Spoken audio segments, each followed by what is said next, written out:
It's time for Let's Get Real with your host from Bob Richards and Associates, Bob Richards.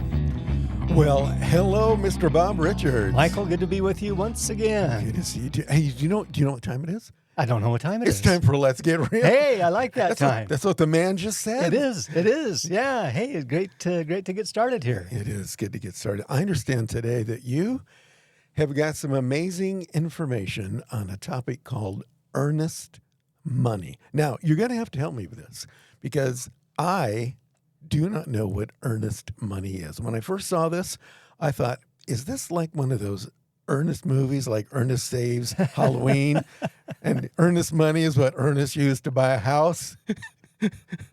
What is you this, stole Ernest? my joke. Okay, we can close now. All right, and we'll be right back. Yeah, I was going to tell you, it's not Michael Money, it's Ernest. So Okay, we do know who Ernest is. Yeah. Okay, I guess we're safe. What the heck is this earnest money stuff, and why are we using it at all? You're great. Earnest money deposit is one of the components of a real estate purchase contract. It's something that is used as it relates to the overall purchase of the property, and it provides some information for the seller and also for the buyer wanting to know, hey, is the value correct on what I'm buying? Or the seller's going to say, well, do I need to drop the price to be closer to appraisal? So it works for both sides, both the buyer and the seller. Oh, so. Do you do that on just a normal real estate contract, or We do. purchase, or anything, or how does Yeah, that work? it's actually the first thing on the real estate purchase contract is earnest money deposit. So you have the buyer's name and the date of the contract, and then it talks about earnest money. How much is a buyer going to put down in earnest to acquire the house? It's not the full down payment necessarily. It can be, but it's an amount that is it's stipulated by basically the buyer. We have different education that says, hey, 1% of the purchase price should be your earnest money. That's not always the case anymore. It has to be, you have to have some skin in the game. You have to have some idea of what a seller is going to feel comfortable to say, you know what, this looks like a serious buyer. Okay, so earnest money is different than a deposit. So let's say that I'm going to put 20% down. Mm-hmm. But what I can do, just to let the seller know that I'm serious about buying this house, I'm going to give you a 1% earnest money deposit just to let you know, yeah, I'm ready to go. If everything works out, then I'm going to go ahead and put down the other 19% down, and we'll go ahead and buy the house. Is that pretty much how it works? That's spot on. Yeah, it absolutely is. And so that earnest money is not something that is outside money. It can't be used to pay the bills at the brokerage. The broker or realtor does not get any of that funds. Okay. It is strictly just used. We call it sacred funds account because literally if that money is used to do other things rather than sit in the trust account, the brokerage is going to get closed. It's going to get fined by the Division of Real Estate and gone. I mean, there's not really any sort of a warning or a second chance. It's that sacred that it just does not get touched. So it's held in a separate account outside of the overall operating account of a brokerage, or it may be held at a title company. And that's something we can visit a little bit about as we move along. All right, so it can be added to the actual deposit when it's time to really do the thing. So let's say that the buyer changes their mind for whatever reason. So they're going through a tour of the house, and the wife happens to go into the great room and pulls back the drapes, and there's a tarantula on the window. Yeah. It scares her, and now she's emotionally disturbed. I can't live in that house. And so the buyer goes, well, I'm not going to buy the house. I want my earnest money back. Will that suffice? Can they get their earnest money back? Yes and no. Oh. Yeah, so that's a safe answer, right? 50-50. I love it. You should run for politics. Yes. Let me explain about that, Michael. Based upon the dates within the contract, that are a little bit further down the contract pages of it, you'll find some section dates that are determined by whether or not the buyer could or will receive the earnest money back. If those dates lapse and then the buyer cancels the contract, they potentially could and likely will lose their earnest money deposit. So it can be refundable anytime 4:59 on that date. It can be canceled after 5 o'clock. It can be canceled, but their earnest money could very well be forfeited. Oh, that's good to know. Okay, so is there a specific amount of earnest money, or does every contract differ? Every contract differs. If you're a first-time home buyer and you're putting $500 down on a $500,000 house, the seller's not really going to feel like, well, okay, I don't think they can buy this place. They're only putting $500 down. That just doesn't give me any sort of warm fuzzies that I should take my home off the market and wait for them. So it's got to have some skin. It's got to have some teeth in it. Maybe the first-time home buyer is 1%. If you got something that's more in an elevated price range, typically people will have an elevated earnest money deposit. So if you have a $1 million home, you may have a $200,000 earnest money deposit. That's huge. Yeah. So it's significant, but it does change, or it can change based upon the buyer. So there are pros and cons of a low earnest deposit and a higher earnest money deposit. There is. It's an emotional thing. Yes, it's financial, but again, the mentality of the seller is the emotion of, can they make this happen? Will they buy my house when the date is that we're going to close? Yeah, I can see that, because as a seller, I would be reluctant to take my house off the market. So I've got a $2.3875 million home, and the buyer gives me $500. It's like, yeah, I'm probably not going to take it off the market. Not for going to take $500. it. No. That's not going to work. But if I put down $200,000, well, I'm going to be reluctant to walk away from that as a buyer. Absolutely right. So I think it's a way to judge the level of commitment for the parties It involved. is. Yeah, it absolutely is. So where does the money go again? Yeah, so this goes into a trust account. Two different options. Let me go back to the title company for a second. If a contract is put together and there's an earnest money deposit addendum that says, hey, we as a buyer and the buyer's agent are going to deposit our earnest money with a title company that we will be using to close on the purchase. Okay, that's good. It's still sacred funds at the title company, still Right. can't be used in any other way. However, if there is a dispute between the buyer and the seller that could infringe on or potentially lose the earnest money deposit, all parties are to have to sign a waiver to have that earnest money deposit released. Title company will not do anything until both parties have signed. Now, if they put it in their trust account of their brokerage, it's a little bit of a different situation. In that instance, the contract specifically dictates what happens to the earnest money at some point in time.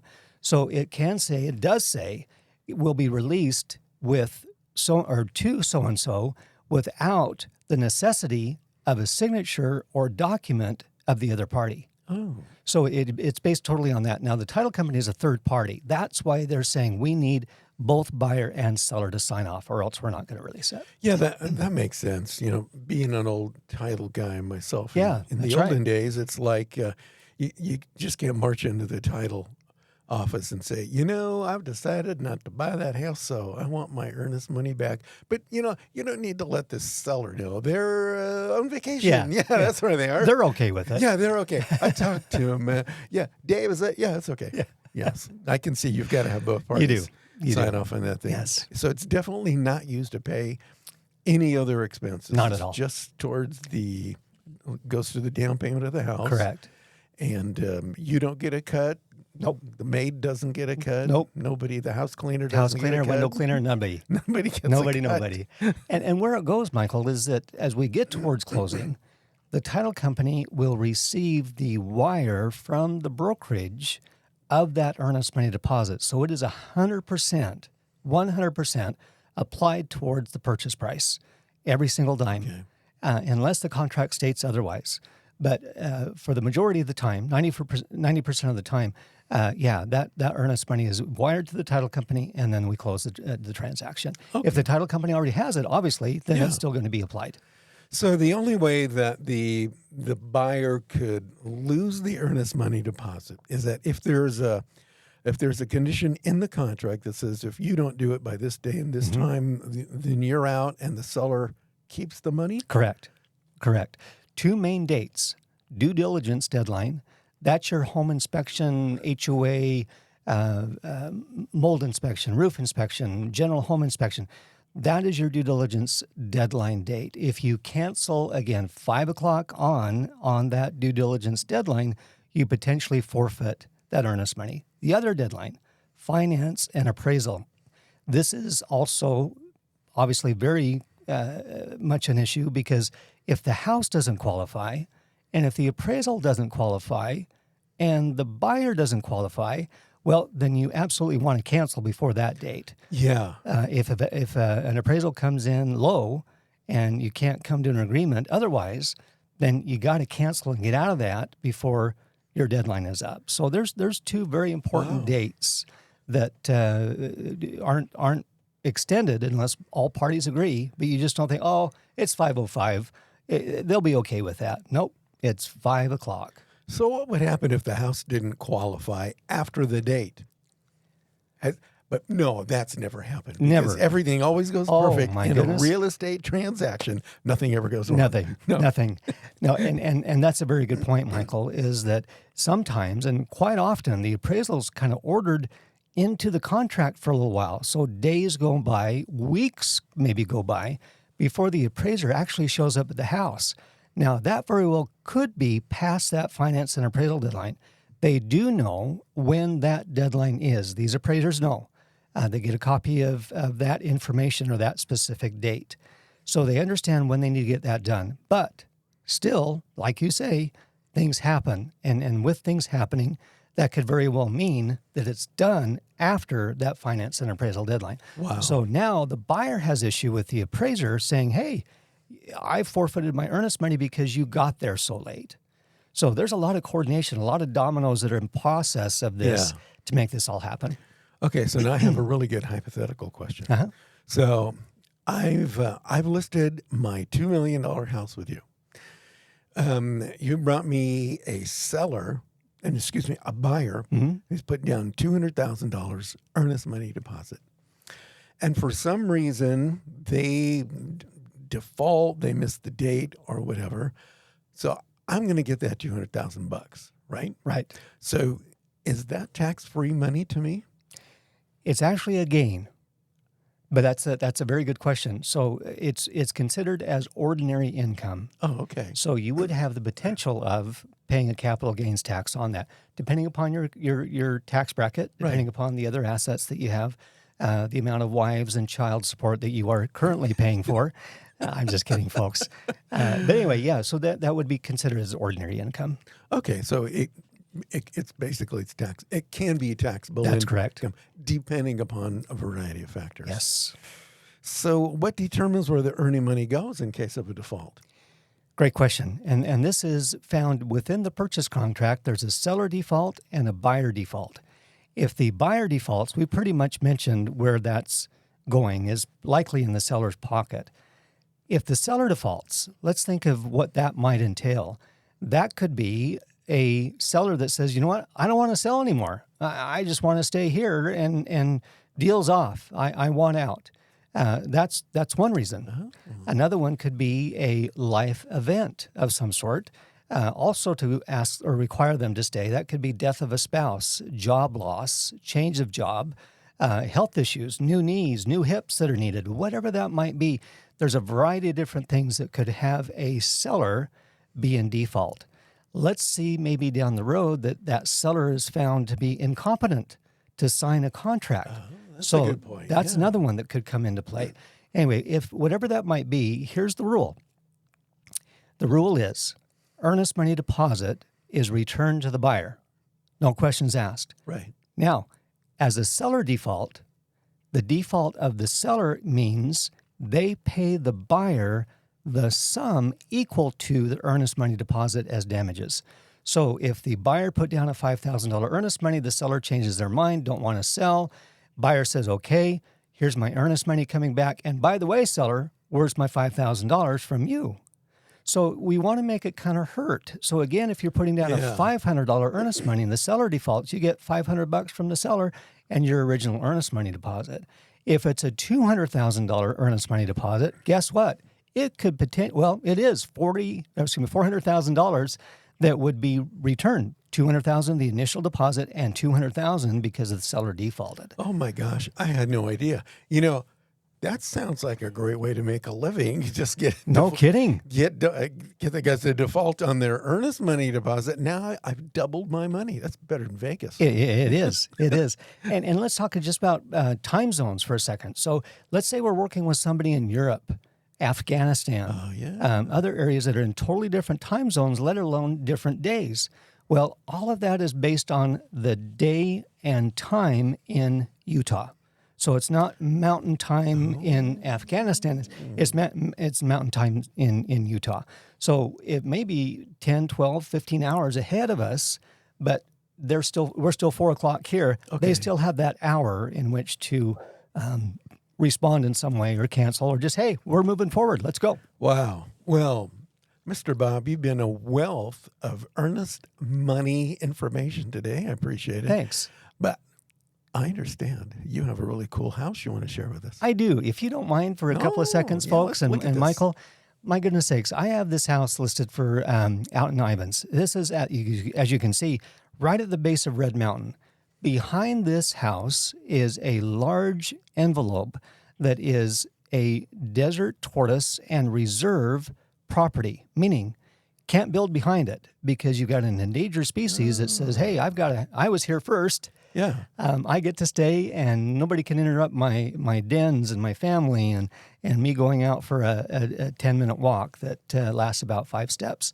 So that is a very important thing. No neighbors behind you, which is cool. This is all one level. It's 3 bedrooms, 2 bathrooms.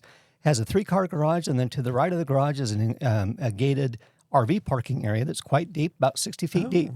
So that's nice. It's a very open concept floor plan.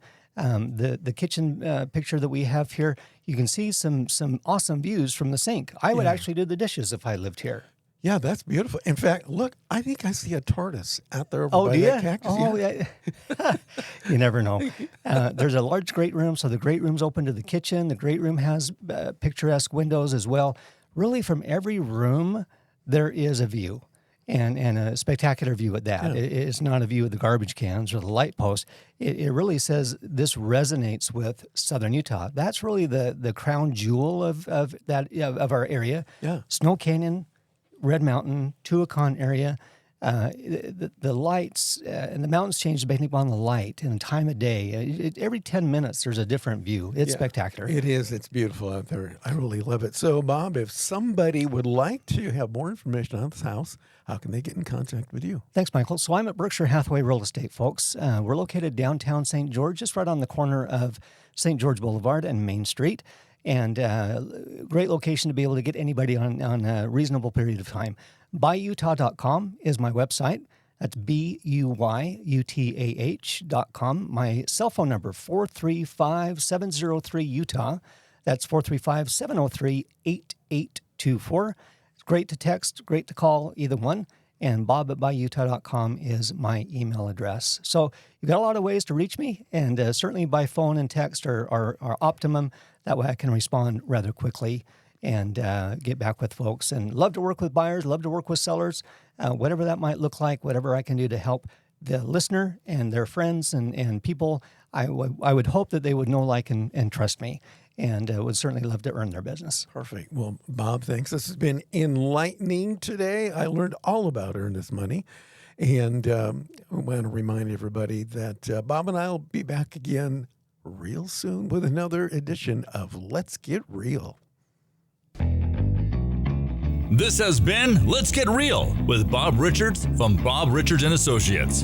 For more information, buyutah.com. We invite you to return again for another edition of Let's Get Real with Bob Richards from Bob Richards & Associates.